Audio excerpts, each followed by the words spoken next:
Baik, bismillahirrahmanirrahim. Assalamualaikum warahmatullahi taala wabarakatuh. Waalaikumsalam. Kembali lagi para sahabat Proyani, kita di channel Fahruliani ini. Kembali kita di acara Talk Twin Show pada malam hari ini. Alhamdulillah kita sudah hadir, kita sudah kehadiran tamu dari salah satu alumni juga Pondok Pesantren Al-Halimi, Pondok Khusus Putra terutama, ini Saudara Azizul Hamid. Jadi ini akan berkaitan tentang apa yang kami bahas pada sebelumnya, yaitu kemarin kami membedah atau kami mewawancarai penulis kitab Mukhtasarul Hurufiyah dari alumni Pondok Khusus Putra Al-Halimi, yakni Saudara Diki Wahyudi. Dia sudah memaparkan isi kitabnya ya secara secara gamblang, secara singkat juga. Nah, alhamdulillah pada malam hari ini kami menghadirkan Saudara Azizul Hamid sebagai penulis kitab juga dari Pondok Khusus Putra Al-Halimi. Saudara Azizul Hamid ini dia adalah merupakan mantan ketua utama Pondok Khusus Putra Al-Halimi periode 2023-2024 jadinya ya. Nah, Saudara Azizul Hamid ini dia menulis kitab juga yang bernama Qasidatun Najah fi Manzumati Ba'di Safinatin Najah, yang dimana Azizul Hamid menulis kitabnya ini untuk menyelesaikan tahap 6 tahun proses belajar di Pondok Khusus Putra Al-Halimi. Jadi Azizul Hamid telah berhasil menulis kitab dengan nazom. Jadi pada kitab Azizul Hamid ini dia menulis kitab dengan nazom yang itu bahar rajaz ya. Bahar rajaz, mustafilun mustafilun itu situ marot bahar rajaz. Jadi Saudara Azizul Hamid sebenarnya menanzim atau mentanzim Safinatun Najah menjadi sebuah nazomnya untuk memudahkan para santri untuk menghafal kitab Safinatun Najah ini. Baik, sebelum kita memulai podcast ini, saya mempersilakan Saudara Azizul Hamid untuk memperkenalkan diri. Kepada Saudara Azizul Hamid kami persilakan. Ya, bismillahirrahmanirrahim. Assalamualaikum warahmatullahi wabarakatuh. Ya, perkenalkan, nama saya Azizul Hamid. Saya alumni dari Pondok Khusus Putra Al-Halimi. Saya berasal dari Brembang Barat, Kecamatan Lingsar. Nah, sebelum itu kita berterima kasih, bersyukur kepada Allah Subhanahu Wa Taala yang telah memberikan kita berbagai macam, berbagai ragam nikmatnya sehingga kita dapat selalu sehat dan afiat. Nah, kedua kalinya salawat dan salam tak lupa kita hadiahkan kepada baginda Nabi Muhammad SAW yang telah mengajarkan kepada kita pentingnya menuntut ilmu. Ya, pentingnya menuntut ilmu. Nah, langsung saja. Ya baik, jadi tadi sudah diperjelas oleh Saudara Azizul Hamid tentang sekelumit ya perkenalan dirinya, dari mana dia, kemudian namanya. Jadi sekali lagi saudara-saudara penikmat atau penyaksi channel Paroyani ini, jadi di sini Azizul Hamid juga sama seperti Diki Wahyudi itu, yang dimana dia menulis kitab ini atau manzumat Qasidatun Najah fi Ba'di Manzumat Safinatun Najah ini untuk menyelesaikan maqasid ma'hadiyah yang ada di Pondok Khusus Putra Al-Halimi sebagaimana yang telah saya sebutkan atau sebagaimana yang telah saya paparkan pada minggu sebelumnya. Nah, jadi pada pertemuan kali ini kita akan membedah kitab Saudara Azizul Hamid. Mungkin sebelum ke sana saya ingin mempersilahkan Saudara Azizul Hamid untuk memaparkan latar belakang penulisan kitabnya ini ya. Jadi kalau kita lihat kitab Saudara Azizul Hamid ini di sini sudah lengkap dari penulisnya, kemudian muqaddimah yang pertama dari Tuan Guru Haji Munajib Khalid, muqaddimah yang kedua dari Tuan Guru Haji Mutamam Khalid. Nah, sebelum kita bahas lebih lanjut, saya ingin mendengarkan dari Saudara Azizul Hamid tentang latar belakang kenapa kok bisa menulis kitab Nazom Safinatun Najah ini. Baik, silakan. Nah, oke, saya langsung menjelaskan kenapa alasan saya menulis tentang kitab Safinatun Najah ini. Nah, berawal mula saya meneliti dari teman-teman saya di rumah bahwa kebanyakan mereka itu hanya mengambil misalnya menghafal Al-Quran. Nah, itu saya yang saya temukan di teman-teman saya yang di rumah. Mereka tidak ada yang minat untuk mempelajari dalam sastra Arab. Nah, termasuk ilmu syair, tentunya ilmu arud. Nah, apalagi sekarang kan ilmu arud ini Sudah terkikis ya. Iya, sudah terkikis. Bahkan Tergolong. Nah, terkikis. tergolong Bahkan mungkin di Lombok ya kita bisa hitung menggunakan jari pondok-pondok pesantren yang masih mempertahankan ilmu arut sebagai salah satu fun atau pembelajaran yang mereka pelajari untuk siswa-siswanya ya. Iya, karena itu sangat minim sekali. Nah, gimana saya ingin apa namanya mereka tertarik lah untuk belajar sastra Arab ini. Nah, makanya saya menulis kitab Qasidatun Najah ini. Ya, salah satu tujuan saya untuk menarik minat mereka yang tidak apa namanya yang tidak belajar sastra Arab, yang tidak yang mungkin tidak Arab, mengenal, tidak mengenal bahasa Arab, sastra Arab, supaya mereka tertarik atau tergiur untuk mempelajari sastra Arab ya, seperti itu. Itu awal mulanya ya. Berarti kita bisa tarik dari apa yang disampaikan saudara Azizul Hamid ini, pada dasarnya dia memiliki kerasahan dari apa yang terjadi di rumahnya. Teman-teman yang ada di rumahnya itu memang menghafal Al-Quran baik, akan tetapi mereka menghafal Al-Quran, mereka belum pernah belajar atau bahkan tidak tahu bagaimana sastra Arab itu ada. Salah satunya yang sangat menarik di dalam sastra Arab itu adalah ilmu arut. Nah, sehingga saudara Azizul Hamid ingin memberikan satu penarik untuk teman-temannya itu agar mereka tertarik mempelajari sastra Arab dengan menulis kitab, ya ini Qasidatun Najah dalam bentuk gubahan satu syair. Dan mungkin begini juga ya, jadi kitab Qasidatun Najah ini ditulis sebagai tashilan litulab, sebagai alat kemudahan ya, sebagai alternatif untuk siswa mereka, mempermudah mereka belajar fikih. Soalnya begini, jadi dalam setiap fan ilmu sebenarnya kita itu sebagai tholibul ilmi harus menghafal satu matan atau satu nazom. Jadi misal seperti saya pernah membayangkan begini ya, saya itu dulu ketika masih mondok saya membayangkan saya harus begini. Di dalam ilmu nahu saya itu harus menghafal matan jurmiyah, imriti, kemudian alfiyah. Di dalam ilmu sorof saya menghafal nazom al-maqsud. Kemudian dalam fikih dulu ya saya lihat matan zubat. Tapi setelah ada ini mungkin ini bisa menjadi apa, sarana yang lebih praktis untuk apa? Untuk menghafal fikih. Kan matan zubat itu 1000 bait loh. Ini bisa lebih praktis dari matan zubat. Misal dalam mantik saya menghafal Sulamul Munawwarok, dalam faraid saya menghafal yang namanya Rohibiyah. Kemudian di dalam balaghah saya menghafal Jawahirul Maknun. Dalam tauhid misal kita menghafal Aqidatul Awam.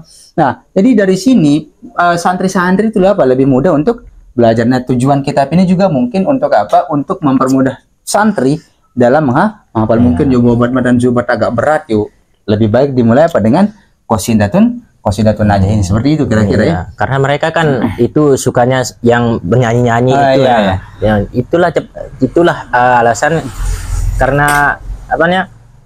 Salah satu dari tujuan saya juga untuk mentashil mereka. Nah, karena mereka kan sukanya itu kalau sudah yang namanya yang menyanyi-nyanyi itu kan dia cepat nangkep di otaknya. Ya, sama seperti sekarang kita lihat kejadian nyata yang ada di pondok itu, anak-anak kelas 1 itu mereka menghafal matan jurmiyah bisa 6 bulan, tapi kalau disuruh hafal Aqidatul Awam itu cuma 1 bulan bisa hafal. Kenapa? Karena Aqidatul Awam menggunakan nazom yang tadi. Jadi menggunakan nazom, dan di sini berarti tashil ya, untuk mempermudah salah satunya para santri untuk menghafal daripada Safinatun Najah. Kalau mereka tidak bisa menghafal nasar Safinatun Najah, berarti di sini ada nazom Safinatun Najah. Berarti isinya tidak akan menyeleweng daripada apa yang sudah ada di dalam Safinatun Najah itu ya. Nah, kemudian tadi ini saudara Azizul Hamid, mungkin saya bisa tanyakan kepada Anda tentang judulnya nih. Kenapa Anda katakan di sini pada judul itu Qasidatun Najah? Kenapa tidak dengan nama yang lain? Kenapa dengan nama Qasidatun Najah kira-kira? Oke. Nah, dalam ilmu arut itu kan ada namanya di masing-masing bait itu kan ada namanya itu nanti bait nutfah atau bait yatim. Bait yatim itu 1 bait kan? 1 bait. Adapun nanti bait apa namanya? Nutfah. Nah, nutfah ini 2 bait. Nah, kalau bait kit'ah, bait kit'ah ini dari 3 bait sampai 6 bait. Nah, adapun bait qasidah, qasidah, nah itu 7 bait sampai seterusnya. Inilah alasan saya menamakan qasidah ya. Ya, nama qasidah. Seperti Qasidatul Burdah dan sebagainya, karena baitnya itu di atas 7. Ya, atas 7. Kalau dia di atas 7 ya berarti otomatis sudah qasidah ya. Qasidatun Najah fi manzumati ba'di Safinatin Najah. Di sini ada kalimat fi manzumati ba'di Safinatin Najah. Kenapa ada ba'di di sini? Nah, karena di sini ba'di itu sebagian. Ya, sebagiannya, artinya belum tercakup lah semuanya, karena mungkin waktunya itu terlalu mepet buat saya untuk untuk menulisnya, karena saya menulisnya itu sekitar kurang lebih 2 bulan udah sebelum sebelum pelaksanaan Khutmul Kutub itu. Nah, jadinya saya terpepet dengan waktu itu, belum saya nyiapin acara Khutmul Kutub ya. Sehingga itu menyebabkan Anda menjadi ketimpangan lah untuk menyelesaikan kitab ini ya. Kalau boleh saya tahu berapa isi bait dalam kitab ini? Berapa bait? Kalau baitnya itu baitnya itu lebih dari 200 bait. Oh, 200 bait ke atas ya. Kira-kira Imri itu sudah lewat ya. Kalau 200 bait ke atas itu. Nah, ini cetakan pertama kitab Saudara Azizul Hamid, ini dia 25 lembar. Baitnya ada berapa tadi? 200 ke atas ya. 200 ke atas. Mungkin 210 mungkin ya, atau 225. Ada 230 ada 230 ya. Jadi bait dalam kitab ini sekitar 230 bait. Jadi namanya Qasidatun Najah fi ba'di manzumati Safinatin Najah. Jadi qasidah itu dia adalah suatu nomenklatur atau nama yang diadakan dalam ilmu arut untuk bait yang jumlahnya itu 7 seterusnya. Jadi kalau bait sudah dari 7 sampai seterusnya itu namanya qasidah sampai tak terhingga. Makanya di sini karena baitnya di atas 7 maka namanya adalah qasidah. Kemudian kenapa ditaruhkan ba'di di sini? Karena dia belum kamil atau belum sempurna. Jadi kitab yang ditulis oleh saudara Azizul Hamid ini belum sempurna karena dia sampai bab apa ini? Sampai bab Mubtilatis Shalah. Bab Mubtilatis Shalah ya. Dia baru sampai faslun fi Mubtilatis Shalah. Dia sampai faslun fi Mubtilatis Shalah. Belum sempurna apa? Safinatun Najah itu belum sempurna. Makanya di sini ada kata ba'di Safinatin aja. Nah, untuk penyempurnaan kitab ini kira-kira ada rencana enggak? Tidak untuk untuk disempurnakan kitab ini menjadi seluruh Safinatun Najah itu ditanzim. Ya, karena saya adalah keinginan untuk menyempurnakannya karena saya belum ada waktu lah untuk menulisnya kembali. Nah, mungkin nanti untuk kedepannya saya ingin nanti untuk melengkapinya supaya tidak kurang lah untuk menyempurnakannya. Di sini ya teman-teman, sekali lagi jadi di sini itu kitabnya kitab fikih. Jadi kitab apa? Fikih, fikih. Nah, di sini kalau kita berbicara masalah tulisan Anda yang seputar fikih itu, saya ingin nanyakan begini. Jadi kalau kita lihat kemarin saudara Diki Wahyudi itu dia menulis kitab Nahwu. Setelah saya tanya, kok kenapa kitab Nahwu yang Anda tulis? Dia bilang kitab Nahwu itu saya tulis karena banyaknya para adik-adik kelas, para santri yang bertanya kepada saya tentang permasalahan atau huruf-huruf yang ada di dalam matan jurmiyah. Maka saya tulis kitab Nahwu. Kemudian saya tanya kepada dia, kok kenapa Anda tidak tulis kitab fikih? Padahal yang nanya fikih banyak juga kepada Anda. Dia bilang karena Nahwu itu menantang saya. Dia bilang sama seperti matematika.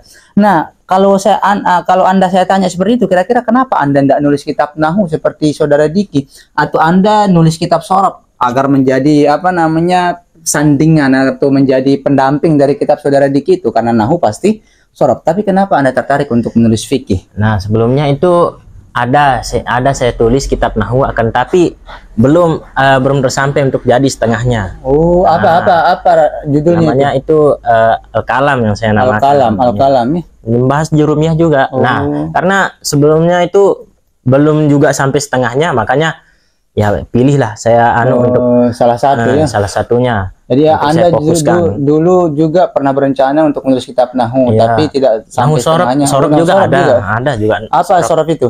Kalau belum saya kalau Shorof itu belum tapi jadi namanya. Sudah ada ya? Sudah saya tulis tapi sudah ditulis tapi untuk judulnya belum ya? Judulnya itu belum. Berarti kalau kita lihat saudara Azizul Hamid ini juga agak mirip ceritanya dengan saudara Diki ya, yang kemarin itu. Saudara Diki juga dia mengatakan dia itu punya rencana banyak untuk menulis kitab itu. Kan Anda juga pernah berencana menulis kitab kan? Ya. Dengan dia, kalau saya tidak salah, untuk mengumpulkan masalah-masalah fikih itu kan.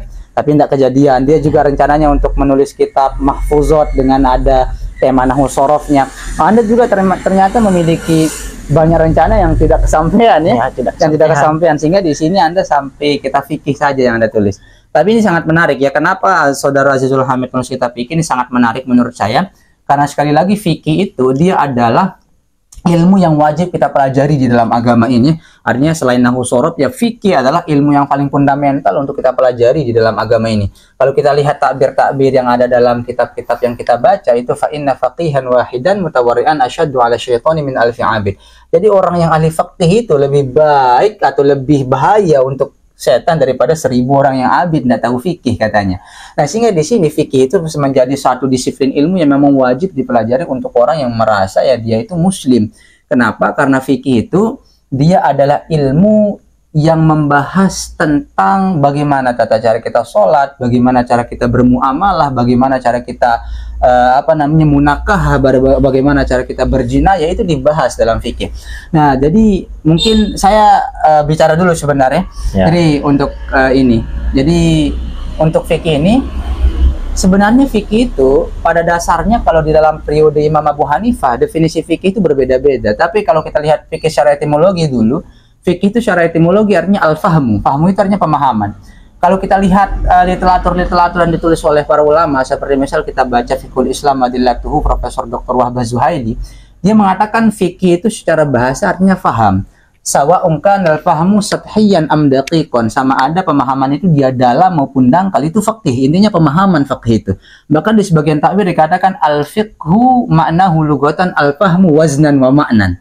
Jadi fikih itu waznan wa ma'nan artinya paham, sehingga orang belajar fikih itu nggak mungkin nggak paham kan? Ya. Nah, dalam Al-Quran dikatakan qalu ya Syuaibu ma nafqahu katsiran mimma taqul ma nafhamu atau la nafhamu katsiran mimma taqul. Jadi nafqah itu di sana ya maknanya kami tidak memahami. Di banyak ayat hatta la yakaduna yafqahuna qaula hatta yakaduna la yafhamuna qaula, itu fikih secara etimologi. Nah, kemudian fikih itu secara terminologi, kalau di zaman Abu Hanifah, fikih itu dia adalah ma'rifatun nafsi malaha wa ma'alaiha. Jadi fikih di zaman Abu Hanifah itu didefinisikan secara simpel saja. Apa fikih itu? Ketika diri kita itu mengetahui apa yang baik untuknya dan apa yang buruk. Jadi kan malaha itu yang baik, ma'alaiha itu yang buruk. Nah, sehingga fikih di zaman Abu Hanifah itu dia masih bercampur dengan wijudaniyah. Dia masih bercampur dengan dengan akhlak tasawuf, dia juga masih bercampur dengan akidah. Sehingga fikih itu dia belum menjadi suatu disiplin ilmu yang independen. Jadi fikih itu ya masih berkaitan dengan akhlak tasawuf, dia masih berkaitan dengan akidah di zaman siapa? Imam Abu Hanifah. Karena Abu Hanifah memandang hukum di dalam Al-Quran itu ada 3 ya, ada hukum akidah, ada hukum muamalah syariah, ada hukum yang namanya hukum wijudaniyah atau akhlak tasawuf itu. Nah, kemudian ya sampai sekarang kita tahu fikih itu adalah definisi yang kita sepakati, yang jumhur ulama memegangnya adalah fikih itu dia adalah al-ilmu bil ahkami asy-syar'iyyati al-amaliyati al-muqtasabu min adillatiha tafsiliyah. Itu namanya fikih. Jadi fikih itu bermuara pada amaliyah itu. Nah, tentang kitab fikih saya sangat kagum ya. Saya sangat kagum kepada saudara Azizul Hamid ini bisa menanzim kitab fikih ini, kitab Safinatun Najah ini, karena memang itu termasuk adat daripada kakak-kakak kelas kita yang ada di pondok itu, sehingga saya kagum karena Azizul Hamid ini bisa melanjutkannya. Dulu saya ingin merencana buat kitab fikih juga nggak jadi juga itu, tapi saya kagum dengan kitab fikih yang dibuat oleh saudara Azizul Hamid ini. Nah, kemudian nanti mungkin saya juga ingin bicarakan kepada Anda tentang kitab-kitab fikih yang ada ya, kitab-kitab fikih yang ada.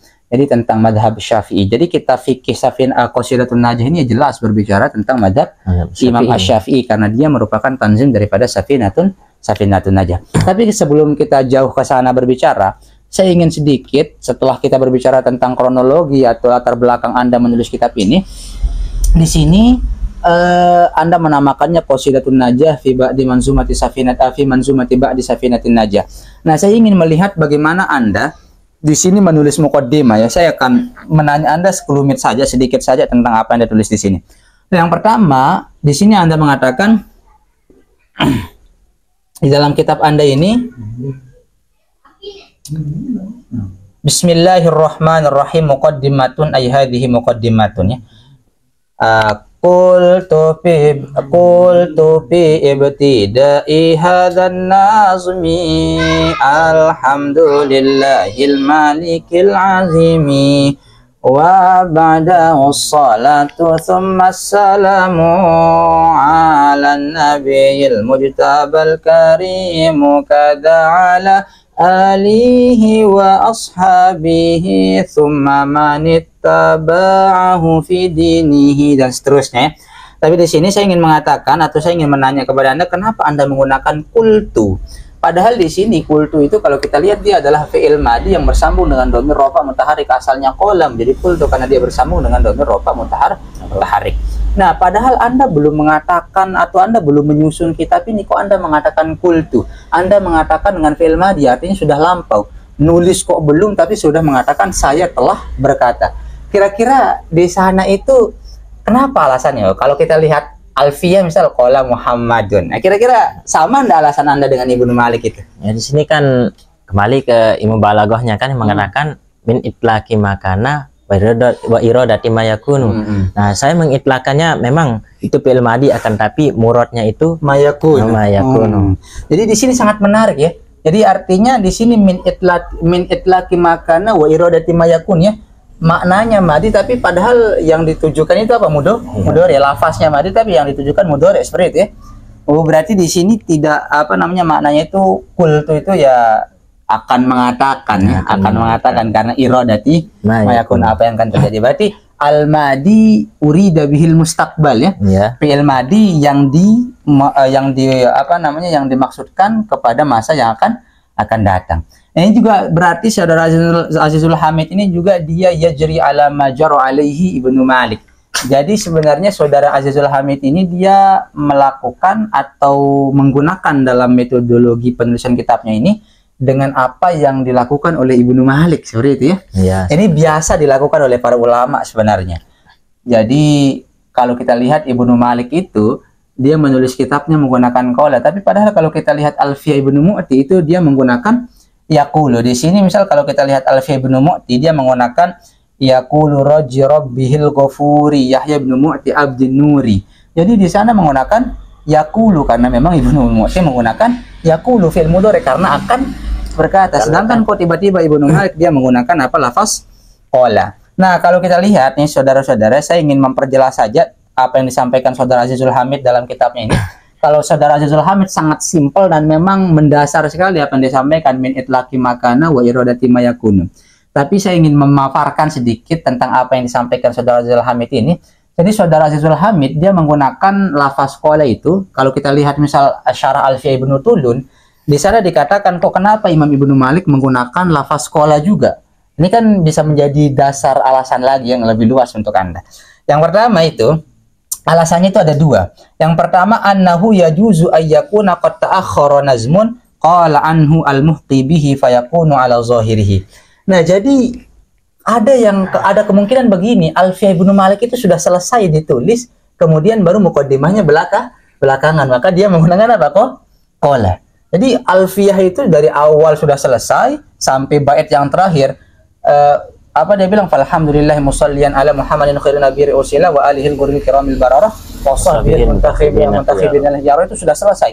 Maka disambung atau dimulailah ditulis muqaddimahnya. Ada yang mengatakan seperti itu. Kemudian yang kedua, ayyakuna awqa'al madhiya mawdi'al mustaqbal tahqiqan lahu wa tanzilan manzilatal waqi'. Nah, di sini ada juga yang mengatakan bahwasanya Imam Ibnu Malik itu dia menggunakan seperti yang Anda gunakan min itlaqil madi wa urida bihil mudhari'atul mustaqbal. Tapi di sini maknanya tahqiqul wuqu, untuk apa? Untuk menekankan bahwasanya ini benar-benar terjadi. Sama idza waqa'atil waqiyah, apabila telah terjadi hari kiamat. Loh, belum terjadi kok. Nah, di sini apa? Tahqiqul wuqu'. Nah, jadi kira-kira seperti itu ya. Jadi sahabat-sahabat, jadi di sini menggunakan kul itu kenapa? Karena tadi alasannya seperti itu. Min itlaqi makana wa iradati mayakun. Itu alasannya seperti itu kira-kira. Nah, jadi saudara Azizul Hamid sudah melakukan apa yang memang harus dia lakukan karena menilik daripada apa yang telah dilakukan oleh para ulama-ulama terdahulu. Jadi kalau kita lihat sebenarnya itu ya, kalau kita baca beberapa syuruhul Alfiyah, kita lihat Imam Ibnu Malik mengatakan Alfiyahnya itu lebih baik daripada Alfiyah Ibnu Mu'ti. Itu setelah Imam Ibnu Malik, Imam Suyuti lahir. Imam Suyuti itu menulis Alfiyah juga tentang nahwu. Dia mengatakan pada bait yang sama dengan Imam Ibnu Malik. Apa dia bilang? Fa'iqatan Alfiyah ibn Malik likauniha wadihatal masalik. Alfiyah saya lebih baik dari Alfiyah Ibnu Malik. Kemudian lahir Imam Al-Ajhuri. Dia bilang fa'iqatan Alfiyata Suyuti likauniha wadihatar rubuti. Alfiyah saya lebih baik daripada Alfiyah Suyuti. Kemudian lahir Imam Abdul Razak, dia bilang fa'iqatan Alfiyatal Ajhuri fil basti wal bahai waz zuhuri. Dan di sini kan dari Imam Ibnu Malik yang mengarahkan fa'iqatan alfiyata bin Mu'i, terus apa diikuti oleh Imam Suyuti, oleh Imam Majuri, Imam Abdul Razak. Nah, saudara Azizul Hamid juga mengikuti Imam Ibnu Malik. Kalau Imam Ibnu Malik bilang qala, Azizul Hamid bilang qultu. Itu sama-sama menggunakan apa? Fi'il madi. Nah, itu tadi saudara-saudara sahabat atau sahabat-sahabat penyimak channel Proyani ini. Jadi Azizul Hamid sudah menerangkan tadi. Nah, boleh enggak kira-kira saudara Azizul Hamid ini menerangkan satu saja bab yang bebas, ya bebas saja, kami bebaskan yang ada dalam isi Safinatun Najah ini. Dibacakan dulu nazomnya, kemudian diterjemah, mungkin dijelaskan atau di-explain sedikit ya. Silakan. Nah, saya akan di sini menjelaskan tentang bait akhir dari badi Qasidatun Najah yang mengatakan faslun fi mubtilatis salati wa mubtilatuha hiyal umuru min arba'ata asyarul mazkuru hadsu ku innasi kashful awrati hamdan bin nutqati wa bil mubtirati harakatun mutawaliyatun tu'at min salasin fasa'ida kama warad wa ba'daha wasabatun fahisyatun watalaha dorobatun mubtiratun. Nah, itu saja mungkin ya. Jadi di sini tentang mubtilatus shalah. Silakan. Nah, di sini kan kebanyakan dari pemuda-pemuda sekarang yang yang acuh tak acuh tentang agama itu meremehkan tentang batal meremehkan tentang sholat, dimana termasuk nih tentang hal-hal yang membatalkan sholat. Misalnya berbicara ketika sholat, banyak saya temukan di pemuda-pemuda di rumah, terutama di rumah saya saat menjalankan sholat itu mereka berbicara. Berbicara karena keacuh-acuhan mereka tentang sholat, tentang sholat. Jadi mereka itu tidak tahu sah batal rukun sholat, tidak tahu ya. Tidak tahu. Terus. Banyak juga saya temukan di santri-santri, terutama adik-adik yang masih baru-baru mondok ya, baru mondok. Mereka acuh tak acuh tentang mubtilatus shalah. Nah, coba bisa disebutkan apa saja tadi mubtilatus shalah ini? Yang pertama itu buku An-Najsi. Nah, itu hadasnya. Hadas. Yang kedua kashful awrati. Tersikapnya aurat, terbukanya aurat. Amdan bin nutqati wa bil mubtirati. Nah, menyengaja berbicara atau menyengaja makan. Harokatun mutawaliyatun tu'at. Nah, di sini itu bergerak secara berturut-turut. Nah, min salasin fasoida kama warad. Nah, jadi tiga kali berturut-turut. Wa ba'daha wasabatun fahisyatun. Nah, setelahnya itu ada juga loncatan fahisyah. Yang berlebihan. Ya, yang berlebihan. Watalaha dorobatun mubtiratun. Nah, dan mengirim juga itu dorobatun mubtiratun itu seperti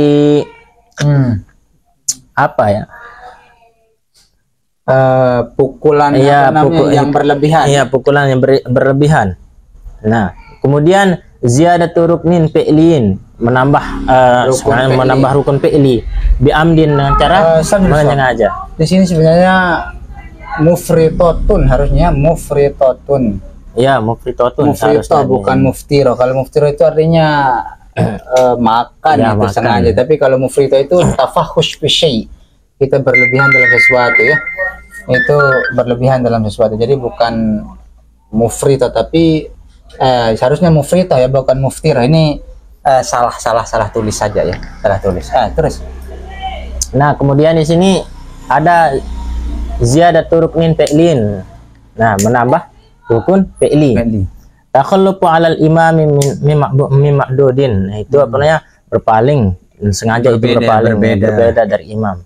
Nah, taqaddumu biruknin al imam, itu mendahului imam fi'lin salatukum bila tamam. Nah, maka di sini salat tidak sah salatnya nih. Jadi tamam di sini bukan maknanya sempurna tapi sah ya. Salat tidak sah. Jadi singkatnya ya, di sini mubtilatus shalah itu ada 14 ya, dari hadas, kemudian terjadinya najis, kemudian terbukanya aurat, kemudian sengaja berbicara, sengaja makan dan seterusnya. Itu hal-hal yang dapat membatalkan sholat. Nah, di sini tadi seperti yang kita katakan pada awalnya kitab ini memang sangat ringkas dan bahasa-bahasa yang digunakan adalah bahasa-bahasa yang memang yaitu masih sangat vulgar atau sangat plural, sehingga bahasa-bahasanya di sini perlu sekali untuk ditafsir dengan melihat kitab-kitab syarah, atau mungkin nanti ada para santri atau mungkin saudara Azizul Hamid juga akan membuat syarahnya kan ke depan, karena kalau kita lihat bahasanya di sini ini bahasa yang masih pakai letterlock sekali, bahasa-bahasanya yang sangat vulgar. Jadi di sana pasti ada tafsir-tafsir yang ada. Kalau kita lihat syarah dan kutub hawasyiyah, kitab-kitab hasyiyah itu ada panjang sekali. Misal batalnya sholat dengan hadas, hadas yang bagaimana? Dengan terjadi apa jatuhnya najis yang bagaimana? Kan itu memiliki tafsir yang sangat apa namanya? Sangat terperinci. Kalau kita lihat apa? Kutubul hawasyiyah, misalnya kashful aurat, terbukanya aurat. Bagaimana kashful aurat itu dapat membatalkan sholat? Kalau ditutup secara langsung, apakah batal sholat atau tidak?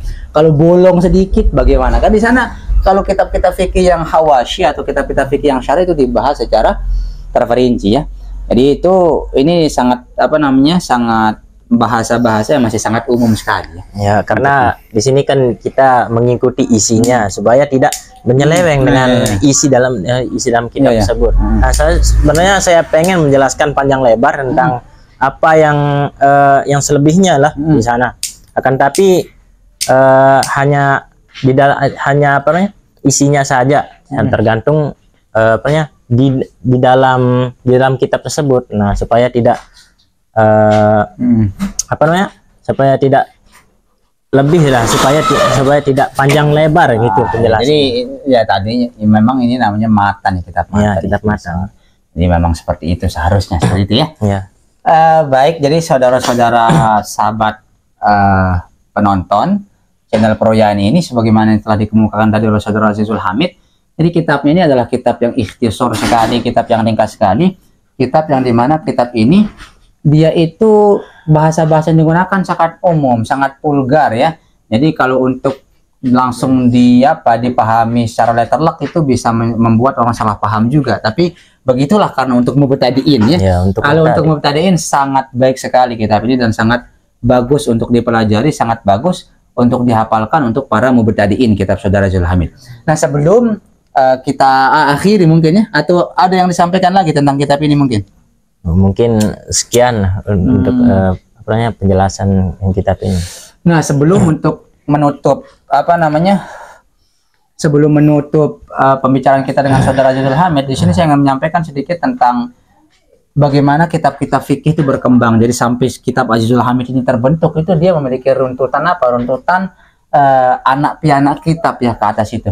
Yang pertama saya ingin mengatakan dalam mazhab Imam Syafi'i itu ada 4 kitab induk yang besar. Yang pertama ada namanya kitab Al-Imla, yang kedua ada namanya Al-Buwaiti, yang ketiga ada namanya Al-Um, yang keempat ada namanya Mukhtasarul Muzanni. Kemudian dari kitab yang namanya Al-Imla ini dia ditulis oleh Al-Imam Rabi Az-Zaji. Kemudian Al-Um itu ditulis oleh murid Imam Syafi'i yang namanya Rabi Al-Muradi. Kemudian kitab ada namanya Al-Buwaiti itu ditulis oleh murid Imam Syafi'i namanya Al-Buwaiti. Kemudian ada kitab namanya Mukhtasarul Muzanni ditulis oleh murid Imam Syafi'i namanya Imam Ismail Al-Muzanni itu. Nah, di sini keempatnya itu memang ditulis oleh murid Imam Syafi'i tapi dari kalamul Imam Syafi'i. Jadi kalamu Syafi'i itu ditulis oleh para murid-muridnya. Nah, yang banyak menghasilkan atau yang banyak menganak-pianakan kitab itu adalah kitab Mukhtasarul Muzanni. Jadi Mukhtasarul Muzanni itu nanti kitabnya tipis, tapi dia disyarah oleh 2 ulama besar. Yang pertama disyarah oleh Imam Al-Haramain menjadi Nihayatul Matlab fi Dirayatil Madhab. Kemudian selanjutnya kitab Imam Mukhtasar Muzanni tadi, kitab Imam Al-Muzanni tadi itu disyarah lagi oleh Imam Al-Mawardi menjadi Al-Hawil Kabir. Nah, dari Nihayatul Matlab fi Dirayatil Madhab nanti lahir kitab Imam Al-Ghazali, karena Imam Al-Ghazali adalah muridnya Imam Al-Juwaini atau Imam Al-Haramain tadi. Imam Al-Ghazali meringkas daripada kitab Al-Hawil Kabiri, dari kitab Nihayatul Matlab fi Dirayatil Madhab itu menjadi kitab ada namanya Al-Basit. Al-Basit diringkas oleh Imam Ghazali jadi Al-Wasit. Al-Wasit diringkas menjadi Al-Wajiz. Al-Wajiz disingkat jadi Khulasah. Dari nanti Al-Wajiz ini itu lahir kitab yang ditulis oleh Imam Ar-Rafi'i namanya Al-Muharrar Ar-Rafi'i. Ada yang bilang Muharrar Ar-Rafi'i itu bukan ringkasan daripada Al-Wajiz, tapi banyak ulama yang bilang isinya itu tidak jauh menyeleweng daripada Al-Wajiz. Sehingga Al-Muharrar Ar-Rafi'i itu merupakan ringkasan daripada kitab Imam Al-Ghazali namanya Al-Wajiz. Nah, kemudian Muharrar Rafi itu diringkas oleh Imam Nawawi dari kitab dari kitab Minhajut Thalibin.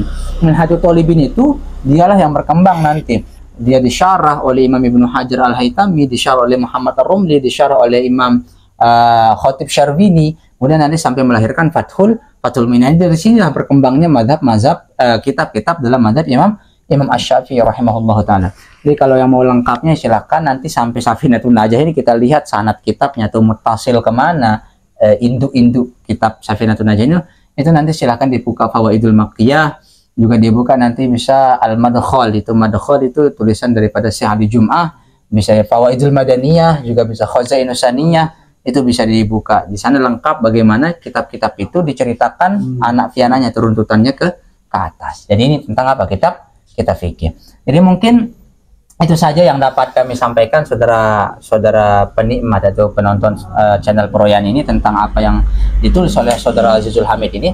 Nanti insya Allah kitab ini kita akan taruh juga di komen ya, agar bisa di-download, biar nanti teman-teman bisa membaca kitab ini. Mungkin yang punya adik, yang punya keluarga, ingin belajar fikih secara praktis, silahkan suruh menghafal kitab ini atau pelajari, bisa dikaji kitab ini.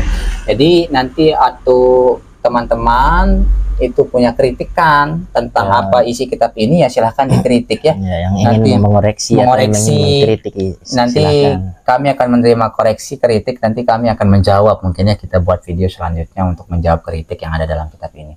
Jadi silakan teman-teman yang ingin nanti download kitab ini, kami akan taruh linknya itu di kolom komentar.